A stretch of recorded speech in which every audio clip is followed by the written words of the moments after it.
الحمد للہ رب العالمین والصلاة والسلام علی سید المرسلین اما بعد فاعوذ باللہ من الشیطان الرجیم بسم اللہ الرحمن الرحیم الصلاة والسلام علیک یا رسول اللہ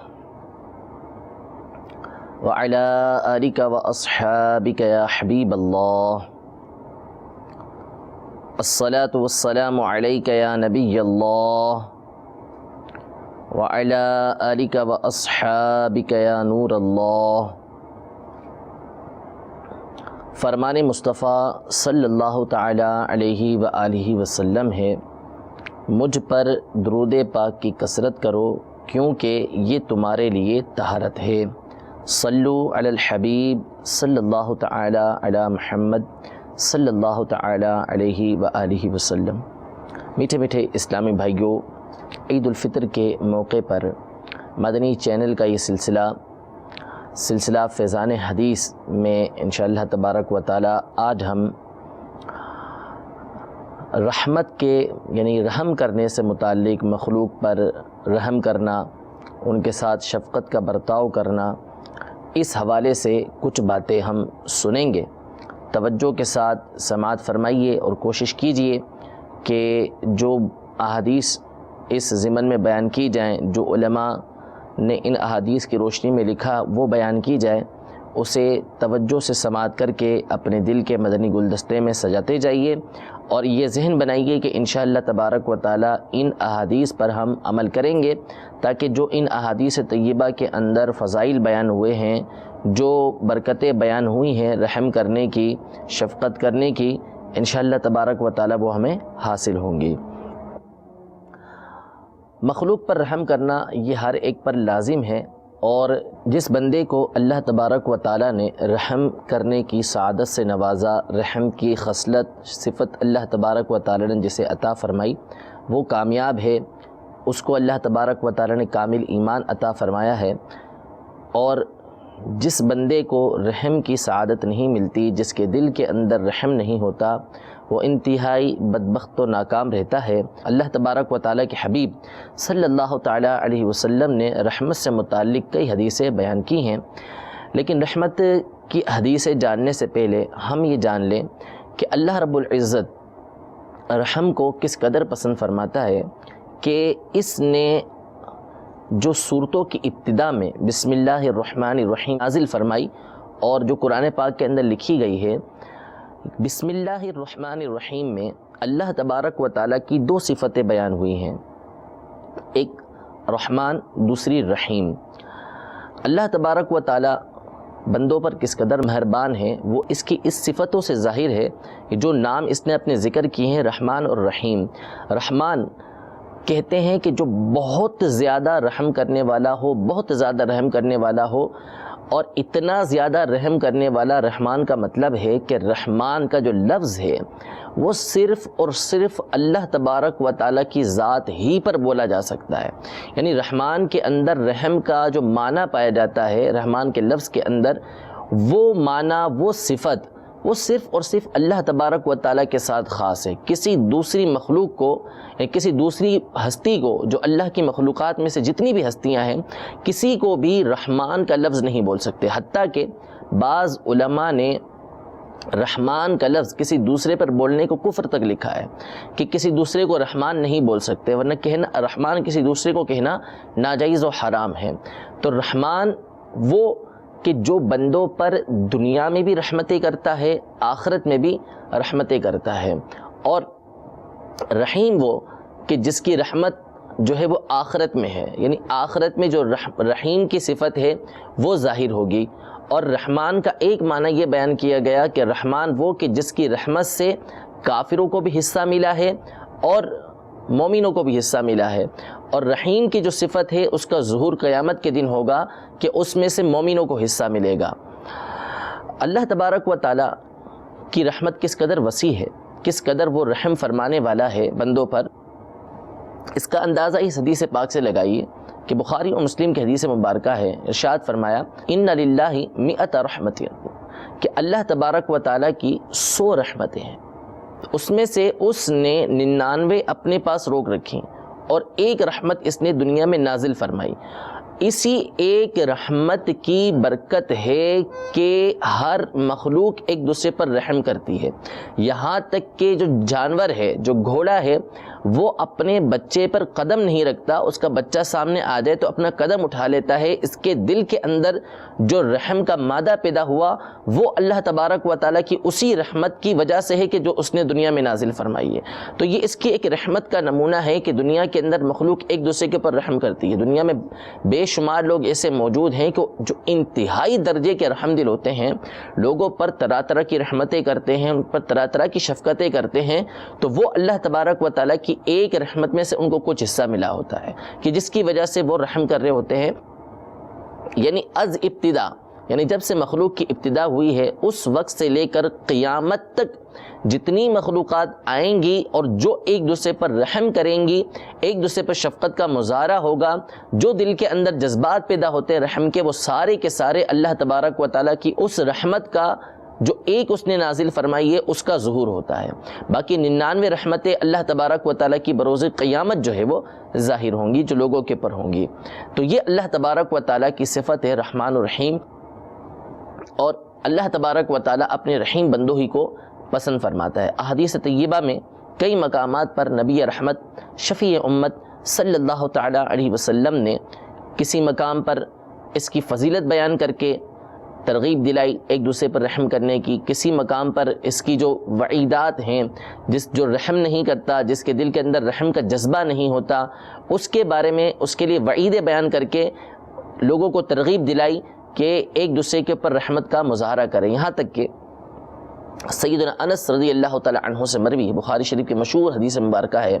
نبی کریم صلی اللہ تعالیٰ علیہ وسلم نے ارشاد فرمایا، تم میں سے کوئی اس وقت تک کامل مومن نہیں ہو سکتا جب تک کہ اپنے بھائی کے لیے وہی پسند نہ کرے جو اپنی ذات کے لیے پسند کرتا ہے۔ اب ظاہر ہے کہ بندہ اپنی ذات کے لیے ہر اچھی بات کو پسند کرے گا، وہ یہی پسند کرے گا کہ میرے ساتھ رحم کا مظاہرہ کیا جائے، میرے ساتھ شفقت کا مظاہرہ کیا جائے، میرے ساتھ کوئی سختی نہ کرے۔ جب وہ اپنی ذات کے ساتھ یہ بات پسند کرے گا تو اس کے کامل مومن ہونے کا تقاضا یہ ہے کہ وہ اپنے بھائی کے ساتھ بھی شفقت کا اور رحم کا مظاہرہ کرے اور اس کے لیے بھی وہی بات کو وہ پسند کرے۔ ایک حدیث مبارکہ میں ہے، جیسے ابن عساکر نے تاریخ دمشق میں حضرت سیدنا عمر بن حبیب رضی اللہ تعالی عنہ سے روایت کیا کہ نبی رحمت شفیع امت صلی اللہ تعالی علیہ وآلہ وسلم نے ارشاد فرمایا، خواب عبد وخسر لم یجعل اللہ تعالی فی قلبہ رحمتا للبشر، یعنی وہ بندہ برباد ہوا،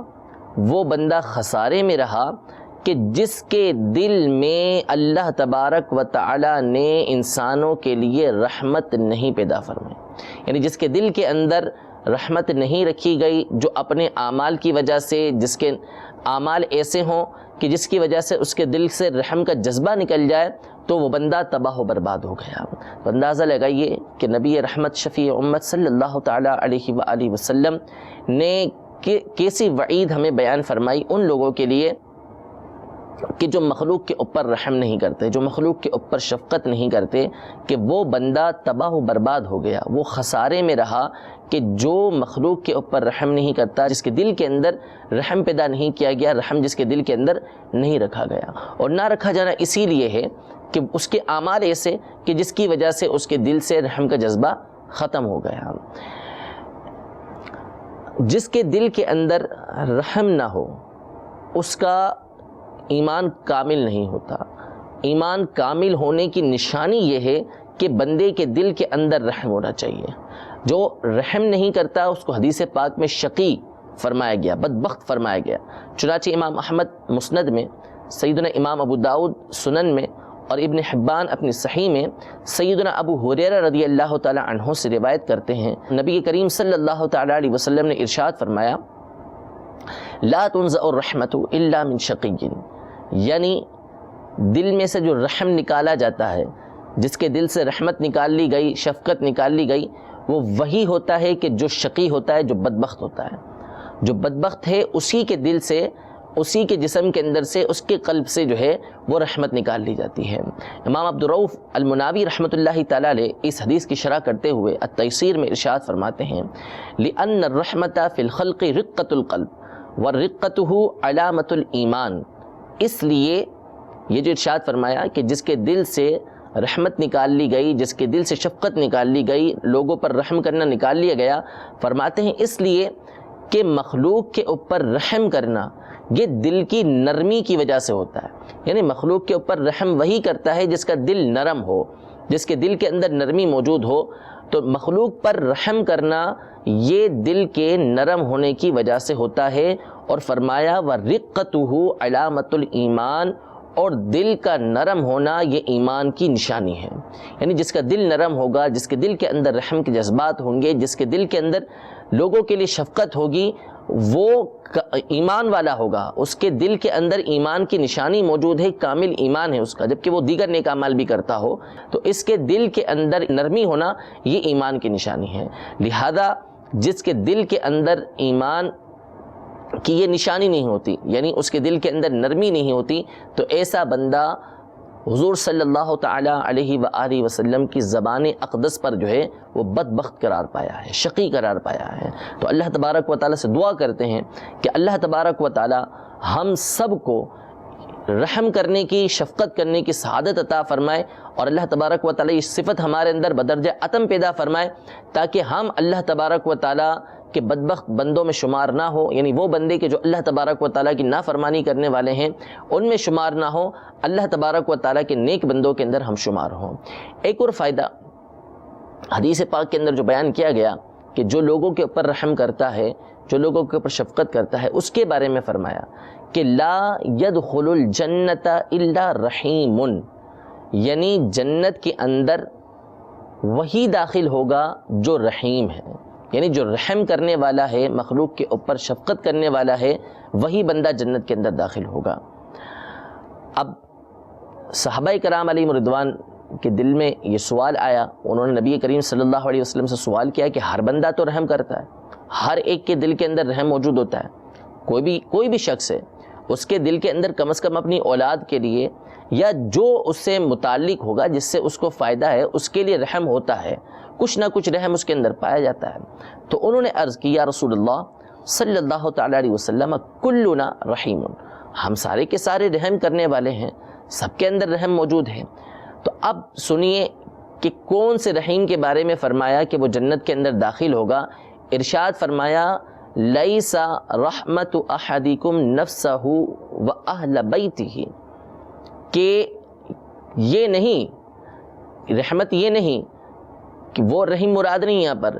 کہ جو اپنے آپ پر یا اپنے گھر والوں کے اوپر رحمت کرے،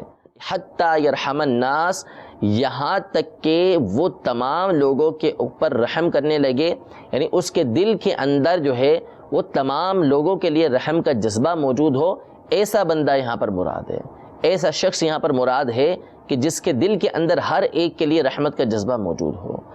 تو جس کے دل کے اندر رحم موجود ہے، مخلوق کی شفقت موجود ہے، مخلوق کی خیر خواہی وہ چاہتا ہے،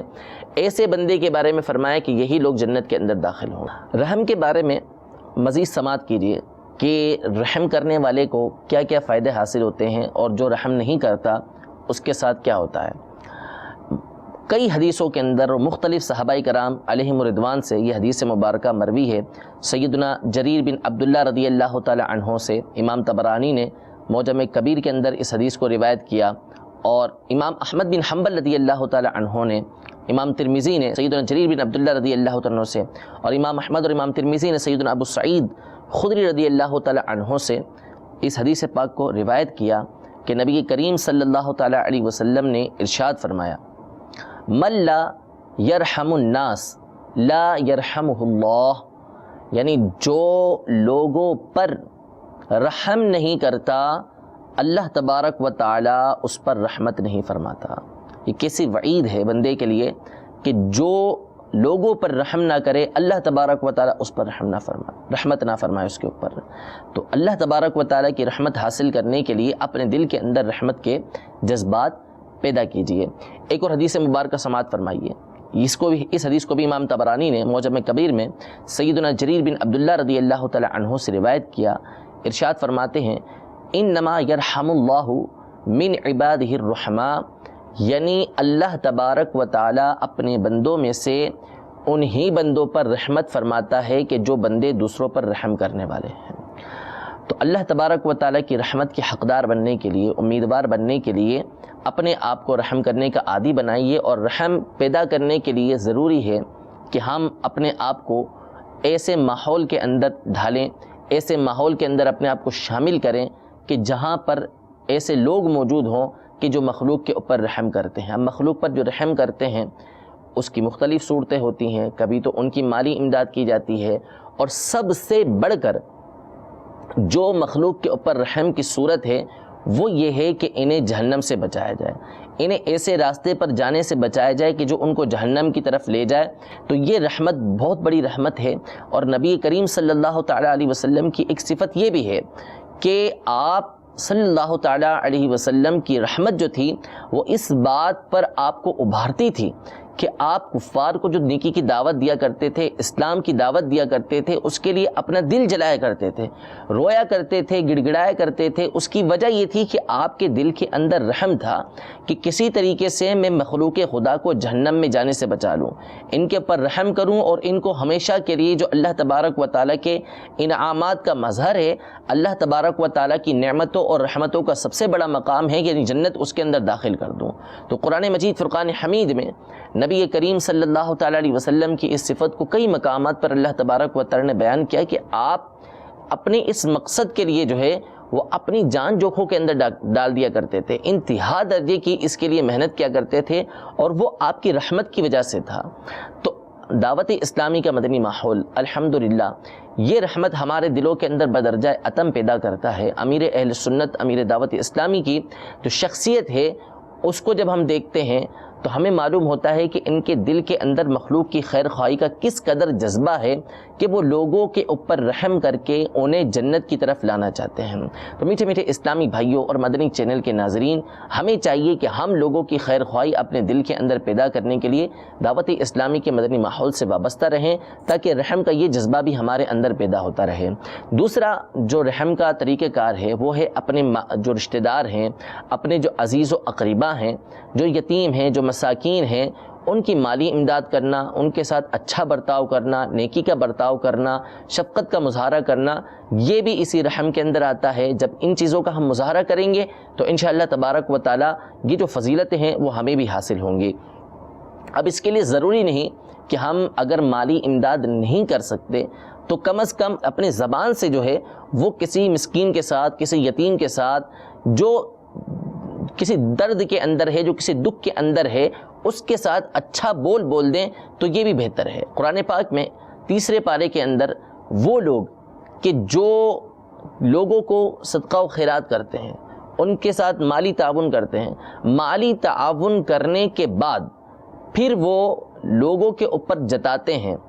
ان کو تکلیف دیتے ہیں، اذیت دیتے ہیں، اللہ تبارک و تعالیٰ کے بندوں کے ساتھ، تو اچھی بات کہہ دینا یا معاف کر دینا یہ اس صدقے سے بہتر ہے،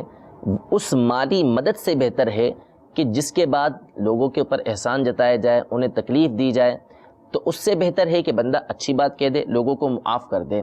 تو اللہ تبارک و تعالیٰ کی طرف سے بندے کے دل کے اندر اس بات کا جذبہ پیدا کر دینا کہ وہ لوگوں کے ساتھ اچھی بات کرے، یعنی ایسی بات کرے جس کے ذریعے سے ان کے دل جوئی ہو، ان کے دل کے اندر خوشی داخل کر دینا، یہ اللہ تبارک و تعالیٰ کی بندے کے اوپر بڑی رحمت ہے. آئیے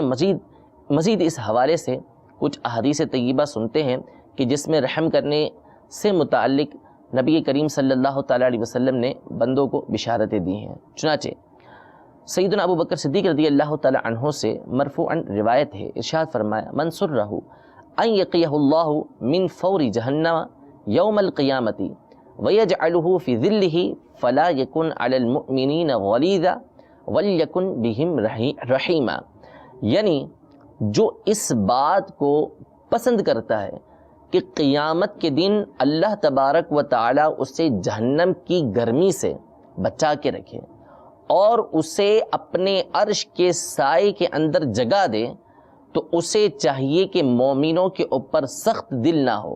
وَلْيَكُمْ بِهِمْ رَحِيمًا، بلکہ وہ ان کے ساتھ رحم کرنے والا بن جائے۔ کتنی پیاری بشارت ہے ان بندوں کے لیے کہ جو سختی نہیں کرتے، مخلوق کے ساتھ رحم کا مظاہرہ کرتے ہیں۔ اور اندازہ کیجئے کہ قیامت کا وہ دن کہ جہاں پر اللہ تبارک و تعالیٰ کے عرش کے سائے کے سوا کوئی سایہ نہیں ہوگا، سورج 1.25 میل کے فاصلے پر ہوگا، تانبے کی زمین ہوگی، سخت دھوپ ہوگی، سخت گرمی ہوگی، لوگ اپنے پسینوں کے اندر ڈبکیاں کھا رہے ہوں گے، اتنا پسینہ نکلے گا کہ بعض روایتوں کے مطابق 70 گز تک چلتا چلا جائے گا زمین کے اندر، پھر اس کے بعد بڑھتے بڑھتے کسی کے ٹخنوں تک آ جائے گا، کسی کے کندھوں تک آ جائے گا، کوئی اس کے اندر غوطے کھا رہا ہوگا۔ ایسی حالت کے اندر اللہ تبارک و تعالی ان بندوں کو کہ جو مخلوق کے اوپر، جو مومنوں کے اوپر رحم کرتے ہیں، سخت دل نہیں ہوتے، ان کو اپنے عرش کے سائے کے اندر جگہ دے گا۔ تو اللہ تبارک و تعالیٰ کے عرش کے سائے کے اندر جگہ حاصل کرنے کے لیے، جہنم کی گرمی سے اپنے آپ کو بچانے کے لیے ہمیں اپنے دل کے اندر رحم کے جذبات کو پیدا کرنا ہوگا۔ تو اللہ تبارک و تعالیٰ کی رحمت کس کو نہیں چاہیے، اور اللہ تبارک و تعالیٰ کی رحمت کے بغیر کوئی زندہ بھی نہیں رہ سکتا۔ رحمت کے حصول کا ذریعہ یہی ہے کہ ہم اللہ تبارک و تعالیٰ کی مخلوق کے اوپر رحم کریں۔ یہاں تک تو باتیں تھیں وہ کہ جس میں مطلقاً جو ہے وہ یہ ارشاد فرمایا گیا کہ ہم لوگوں کے ساتھ، مخلوق کے ساتھ رحم کریں۔ آئیے، چونکہ عید کا پرمسرت موقع ہے اور یہ وہ دن ہے کہ ہر ایک خوشی مناتا ہے، ہر ایک کے دل کے اندر خوشی ہوتی ہے، وہ مسرت کا اظہار کرتا ہے، تو ان دنوں کے اندر ضروری ہے کہ ہم ان لوگوں کو یاد رکھیں کہ جو عید کی خوشیاں نہیں منا سکتے یا جن کے پاس عید کی خوشیاں منانے کے مواقع نہیں ہوتے، اور وہ ہماری طرف امید رکھتے ہیں کہ ہم جو ہے ان کے ساتھ نیک سلوک کر کے لیے بھی خوشیوں کا سامان کریں۔ تو آئیے اس حوالے سے صرف 2 طرح کے جو لوگ ہوتے ہیں ان کے لیے جو احادیث طیبہ کے اندر فضائل آئے ہیں، یعنی ان کے ساتھ شفقت کا برتاؤ کرنے، ان کے ساتھ رحمت کا برتاؤ کرنے کے جو فضائل آئے ہیں، اس سے متعلق کچھ حدیثیں ہم سنتے ہیں۔ سب سے پہلے ہم سنتے ہیں یتیم کے ساتھ جو شفقت کا مظاہرہ کرتا ہے، یتیم کے ساتھ جو رحمت کا مظاہرہ کرتا ہے، اس کے لیے احادیث طیبہ کے اندر کیا فضائل آئے ہیں وہ سماعت کرتے ہیں۔ چنانچہ امام ابو نعیم حلیۃ الاولیاء میں اور امام ابن ماجہ سنن کے اندر سیدنا ابو ہریرہ رضی اللہ تعالی عنہ سے روایت کرتے ہیں کہ نبی کریم صلی اللہ تعالی علیہ وآلہ وسلم نے ارشاد فرمایا، خیر بیت فی المسلمین بیت فیہ یتیم یحسن الیہ، کہ مسلمانوں کا سب سے بہترین گھر وہ ہے کہ جس میں کوئی یتیم موجود ہو اور اس یتیم کے ساتھ اس گھر کے اندر احسان کیا جاتا ہو، نیک سلوک کیا جاتا ہو، وہ گھر مسلمانوں کے گھر کے اندر سب سے بہترین گھر ہے۔ اور ارشاد فرمایا، وَالشَّرُّ بَيْتٍ فِي الْمُسْلِمِينَ بَيْتٌ فِيهِ يَتِيمٌ يُسَاءُ إِلَيْهِ، اور مسلمانوں کا سب سے بدترین گھر وہ ہے کہ جس گھر کے اندر یتیم ہو اور اس یتیم کے ساتھ جو ہے وہ بد سلوکی کی جاتی ہو، اس یتیم کے ساتھ برا سلوک کیا جاتا ہو، وہ مسلمانوں کا سب سے بدترین گھر ہے۔ پھر آگے ارشاد فرمایا، انا وکافر الیتیم فی الجنت ہاکذا، یعنی اپنی دونوں انگلیوں کو ملا کے ارشاد فرمایا کہ میں اور یتیم کی کفالت کرنے والا جنت میں اس طریقے سے ہوں گے۔ یعنی جو یتیم کی کفالت کرے گا، اچھے طریقے سے اس کی کفالت کرے گا، اچھا سلوک اس کے ساتھ کرے گا، تو نبی کریم صلی اللہ تعالیٰ علیہ وآلہ وسلم نے ارشاد فرمایا کہ وہ جنت میں میرے ساتھ اس طریقے سے ہوگا۔ ایک اور حدیث مبارکہ سماعت فرمائیے، امام طبرانی معجم اوسط میں سیدنا عدی بن حاتم رضی اللہ تعالیٰ عنہ سے روایت کرتے ہیں کہ نبی کریم صلی اللہ تعالیٰ علیہ وآلہ وسلم نے ارشاد فرمایا، من ضم یتیما لہ او لغیرہ حتی یغنیہ اللہ عنہ وجبت لہ الجنہ، یعنی جو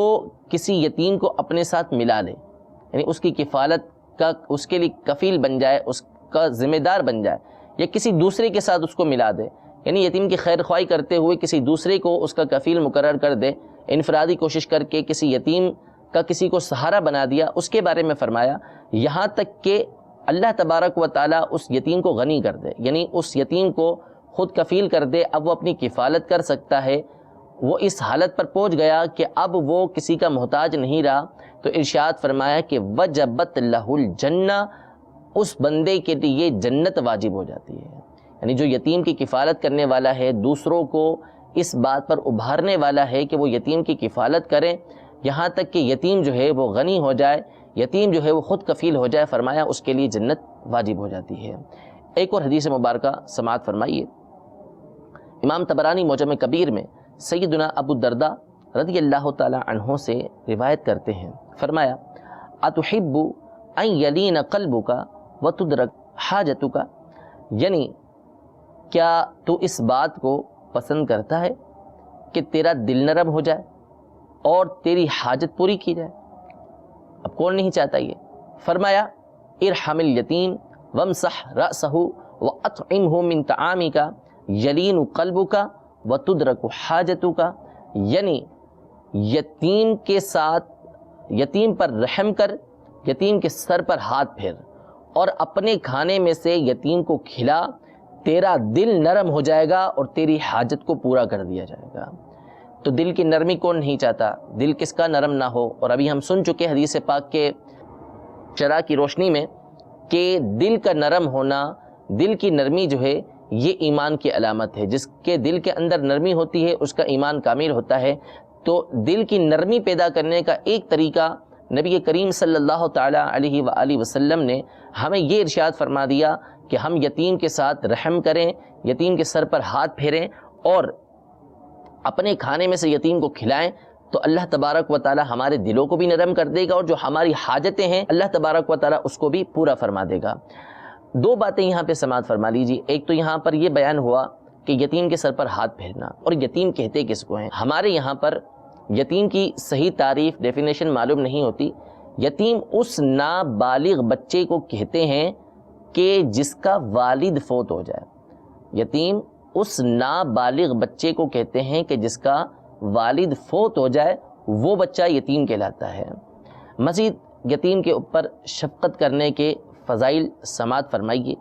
امام ابن النجار عقبہ بن عامر رضی اللہ تعالی عنہ سے روایت کرتے ہیں کہ ارشاد فرمایا ان فی الجنت دارا یقال لها دار الفرح لا يدخلها الا من فرح یتام المؤمنین، یعنی جنت میں ایک گھر ہے، ایک گھر بنایا گیا ہے جس کو دار الفرح کہتے ہیں، دار الفرح یعنی خوشی کا گھر کہتے ہیں۔ فرمایا کہ اس گھر میں وہی داخل ہوگا جو مومنوں کے یتیم جو بچے ہیں مسلمان، ان کو خوش کرے گا، جو ان کو خوش کر دے اللہ تبارک و تعالی ایسے بندوں کو اس دار الفرح کے اندر داخل فرمائے گا۔ دوسری جو ہستیاں ہیں جن کے اوپر شفقت کرنے کا حکم ارشاد فرمایا وہ ہیں بوڑھے، جو کمزور ہیں، جو کمزور لوگ ہیں، بڑی عمر کے لوگ ہیں، ان کے ساتھ شفقت کا برتاؤ کرنے کے بارے میں احادیث طیبہ کے اندر مختلف روایتیں آئی ہیں۔ چنانچہ ایک روایت جیسے امام خطیب بغدادی نے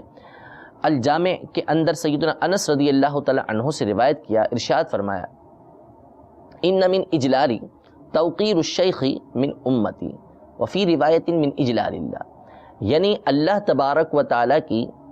تعظیم اور توقیر کرنا، اس کی ایک صورت یہ ہے کہ جو میری امت کے یعنی حضور صلی اللہ تعالی علیہ وسلم کی امت کے بوڑھے ہیں ان کی تعظیم و توقیر کی جائے۔ ان کی تعظیم و توقیر کرنا یہ گویا کہ اللہ تبارک و تعالیٰ کی تعظیم و توقیر کی ایک صورت ہے۔ ایک اور حدیث مبارکہ جسے امام ترمذی نے سیدنا انس رضی اللہ تعالی عنہ سے روایت کیا، اور یہ ہر ایک کو توجہ کے ساتھ سننی چاہیے کہ ہر ایک کے ساتھ اگر زندگی رہی تو یہ معاملہ پیش آنے والا ہے، ہر نوجوان کے ساتھ۔ چنانچہ ارشاد فرمایا کہ ما اکرم شاب شیخا لسنہ الا قید اللہ لہ من یکرمہ عند سنہ، یعنی جو نوجوان کسی بزرگ کی اس کی عمر کی وجہ سے تعظیم کرتا ہے، توقیر کرتا ہے، تو اللہ تبارک و تعالی جب وہ بوڑھا ہوگا تو اس کے لیے ایسا نوجوان مقرر کر دے گا جو اس کی تعظیم و توقیر کرے گا۔ جو نوجوان کسی بوڑھے کی تعظیم و توقیر اس لیے کرتا ہے کہ اس کی عمر بڑی ہے، تو جب اس کی عمر بڑی ہو جائے گی، یہ بوڑھا ہو جائے گا، تو اللہ تبارک و تعالیٰ ایسا بندہ، ایسا شخص اس کے لیے مقرر کر دے گا جو اس کی تعظیم و توقیر کرے گا، جو اس کے ساتھ شفقت کا برتاؤ کرے گا۔ اور سماعت فرمائیے، حدیث مبارکہ کے اندر ہے، اس حدیث کو امام احمد نے اور امام مسلم اور امام ابو داؤد اور امام نسائی نے سیدنا سعد رضی اللہ تعالی عنہ سے روایت کیا، انما تنصر هذه الامة بدعفائها بدعاوتهم وصلاتهم واخلاصهم، یعنی یہ امت، اس امت کے کمزوروں کی وجہ سے مدد کی جاتی ہے، یعنی اس امت کی جو مدد کی جاتی ہے ان کے کمزوروں کی وجہ سے کی جاتی ہے، کیونکہ ان کے کمزور جو ہے وہ دعا کرتے ہیں، ان کے کمزوروں کو جو نمازیں ہوتی ہیں ان نمازوں کی وجہ سے اور ان کے اخلاص کی وجہ سے اللہ تبارک و تعالیٰ اس امت کی مدد کرتا ہے۔ تو اس امت کے بوڑھوں کی مدد کرنا، اس امت کے غریبوں کی مدد کرنا، کمزوروں کی مدد کرنا، یہ خود بندے کے لیے اپنی مدد کی اللہ تبارک و تعالیٰ کی طرف سے ایک صورت بنتی ہے۔ اللہ تبارک و تعالیٰ سے دعا کرتے ہیں کہ اللہ تبارک و تعالیٰ تمام مخلوق کے ساتھ ہم کو رحم کرنے کی توفیق عطا فرمائے، رحم کا جذبہ اللہ تبارک و تعالیٰ ہمارے دلوں کے اندر پیدا فرمائے، اور اللہ تبارک و تعالیٰ خصوصاً ہم سب کو یتیموں کے ساتھ اور مساکین کے ساتھ، کمزوروں کے ساتھ، بوڑھوں کے ساتھ شفقت کا مظاہرہ کرنے کی توفیق عطا فرمائے۔ اور اس کے لیے شروع میں بھی عرض کر چکا کہ بہترین ذریعہ یہ ہے کہ ہم دعوت اسلامی کے مدنی ماحول سے وابستہ ہو جائیں، دعوت اسلامی کے مدنی قافلوں میں سفر کرتے رہیں۔ انشاءاللہ تبارک و تعالیٰ جو بزرگوں کا ادب ہے وہ بھی ہمارے دلوں کے اندر پیدا ہوگا، جو یتیم و مساکین ہیں ان کے ساتھ شفقت کا مظاہرہ کرنا، رحم کا مظاہرہ کرنا، یہ سب کا سب انشاءاللہ تبارک و تعالیٰ ہمارے دلوں کے اندر پیدا ہوگا۔ اللہ تبارک و تعالیٰ سے دعا ہے کہ جو کچھ سنا ان تمام باتوں پر ہمیں عمل پیرا ہونے کی توفیق عطا فرمائے۔ آمین بجاہ النبی الامین صلی اللہ تعالیٰ علیہ وسلم۔